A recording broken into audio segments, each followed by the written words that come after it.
accidentally turn it on and off just by not holding the button down. So you have to actually send it off to be modded or prop that switch open with a coin or something like that. And I've seen a video online, I'll post a link to it, that actually says that if you use a coin to prop the EMF detector open, that actually makes it more susceptible to background interference. Well, that's really interesting. You know, I found it a little bit odd. I had seen some EMF detectors online. I mean, maybe I have a little bit of hobbyist skills that other people, may or may not have, but some people have the penchant for cracking open pieces of electronics and, doing some, very, very minor soldering. And, Radio Shack exists not just because, people aren't going there to buy their phones. Well, I mean, some people are, but people also still go there to get parts and stuff, little switches and IC chips. And I saw a way to mod these things. It was very simple, and you can replace the little push-button switch with a switch that clicks on or off. And, I mean, it was so simple. I find it really odd that TAPS hasn't either done this or had someone do it for them. Why are they using pennies to hold the button on? That just seems unnecessary. They actually give a reason. Grant gives a reason on his MySpace page, by the way. It was cheap, well, that's what he said on the All Access thing.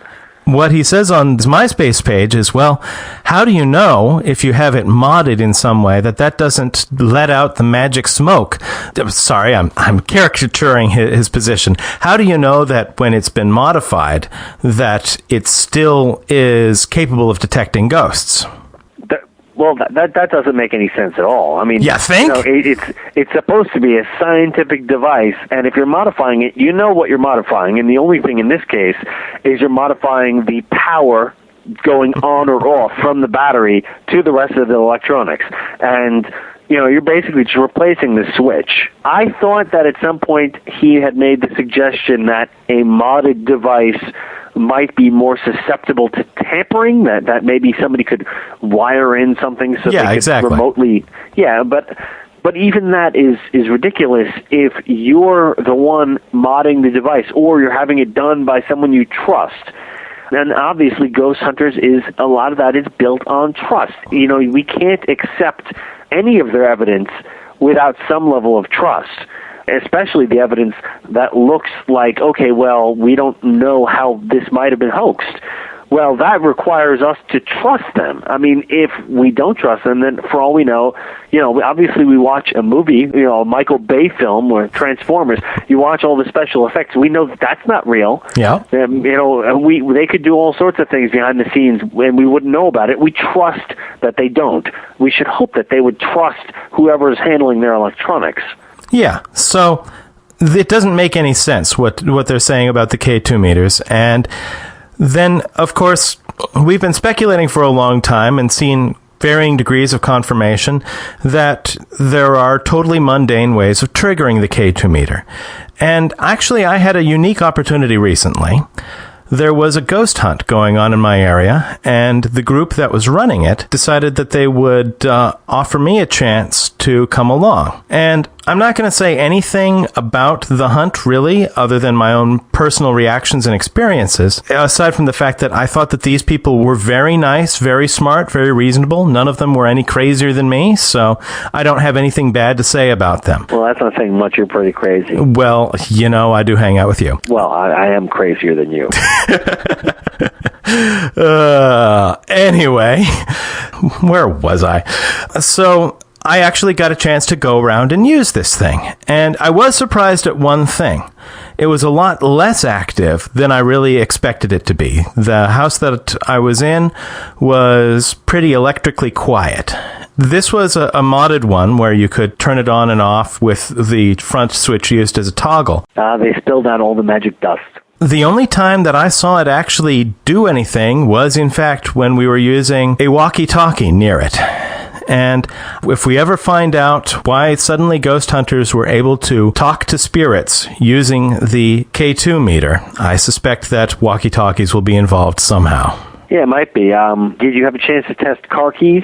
I tested car keys, and I drive a Prius, so maybe this is a little different than some others, but the car keys didn't set it off at all. Interesting. Yeah. I mean, all different car keys are going to have different frequencies and stuff, so it's definitely possible something else might do it. But, it's not, like you said, it doesn't sound like it's overly responsive. I had heard that the K2 meter was like an everything meter, that it didn't just detect electromagnetic fields coming from, like, power outlets, that it pretty much detected anything, like cell phones and walkie-talkies and possibly even car keys. And for all I know, that those three things may be true in certain cases, depending on your cell phones or your car keys or perhaps even your walkies. But it is true, one of the things that we point out about the success that Jay and Grant have had talking to their K2 meter, that we've seen other members with K2s like Joe Chin and Chris Williams, and they have not apparently had anything like the same success. So, I mean, one thing we actually saw in one episode, Chris Williams, they showed her talking to the thing and getting no responses at all. Mm-hmm. So I guess it's really not that odd for it to stay dark. The odd thing is when it lights up, and that's what we're looking for. Sure. The problem is, why is it lighting up? And we know that they have walkies, and we know that they light up when the talk buttons hit. And I'm not necessarily totally focused on Grant on this one. There are plenty of people with walkie-talkies and different instruments running around. Minimal hypothesis is the one hoaxer hypothesis for me at this point, but there's a pretty consistent MO with a lot of the things we've seen on the Grant list. And using technology in this way isn't that strongly on it. So it wouldn't astonish me if Grant turns out to be innocent of the K2 meter stuff, since it wouldn't have to be anybody that was standing right there. It could be pretty much anybody within, say, I don't know, a 5-foot radius or a 10-foot radius. Somebody maybe in the crew or maybe just offset somehow. Interesting. And that's absolutely true, because you're talking about Grant's MO. Everything that we suspect he's done, the way that it seems to have been done, is very low-tech. We're talking about, maybe a string or a piece of fishing line or something is involved in most of these. A lot of them would be the camera turns the other way and Grant might lean over and turn the faucet on in the bathroom, or Grant kind of lets the camera walk past him and maybe then he tosses a piece of glass over his shoulder when the camera is facing the other direction. Nothing really that would involve walkie-talkies, but then again, the other thing that we've had happen recently, besides the K2 successes, are these disembodied voices that have come out of nowhere. And that also would seem to be related to some sort of a portable electronic device. Right. And once again, I've in the past said that I think that Grant is behind this. That's still a pretty good hypothesis just because the voices seem to follow him around so closely. They always seem to be right next to Grant. They're never right next to Jay. Now, maybe the ghosts just like him, or maybe he's irritated them. I hadn't thought about that. That's right. Not only do these voices only occur in the room with Jay and Grant, and that other time when Steve and Tango were around the corner, Steve and Tango didn't hear it, but I didn't even realize that, these voices specifically seem to be closer to Grant than they are to Jay. With one exception, when Jay was asleep that one time. Oh, that's right. Grant wasn't even there. Right. So, can't be sure, and, we don't necessarily have to get all of them, and I don't even think that we need to kick Grant further into the dust. It's hard for me to imagine him planting a tape recorder the way that we've sort of hypothesized might have happened at the, Renaissance Vinoy. Okay. But that's still my best solution. Other than Ghost, I don't see another solution. Right. Or maybe Jay. Oh, yeah. It's possible that it's Jay.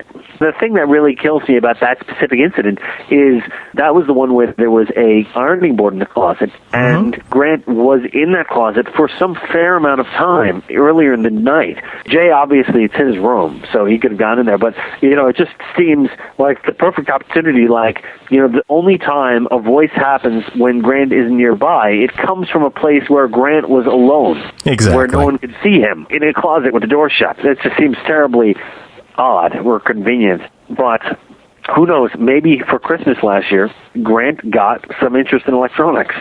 Yeah, well, Grant is actually a relatively high-tech guy. He's a musician. He works a lot with computers. He's their original website designer, whatever you may think of their website design.